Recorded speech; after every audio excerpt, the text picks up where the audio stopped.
మెయిన్గా క్యాన్సర్కి చాలా మంచిది.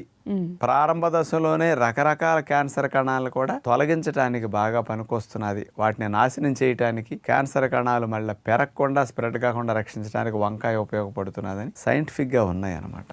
ఈ వంకాయలో ఉండే గ్లైకో ఆల్కలాయిడ్స్ అనే కెమికల్స్ స్పెషల్గా ఏం చేస్తాయి అంటే క్యాన్సర్ కణాలు, అంటే రకరకాల అవయవాల క్యాన్సర్ కణాలు కొంచెం డిఫరెంట్గా ఉంటాయి కదమ్మా.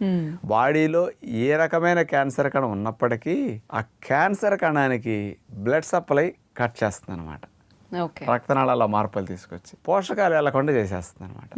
దానివల్ల ఏమవుతుంది, క్యాన్సర్ కణకి న్యూట్రిషన్ అందక క్యాన్సర్ కణం చచ్చిపోతుంది. ఇక స్ప్రెడ్ అవడానికి ఛాన్స్ లేకుండా చేయడానికి ఈ గ్లైకో ఆల్కలాయిడ్స్ అని మెయిన్ ఉపయోగపడుతున్నాయి అంటున్నారు. అలాగే మరొక కెమికల్ సోలసోడైన్ అనే గ్లైకోసైడ్ వంకాయలో స్పెషల్ గా ఉంటుంది అనమాట.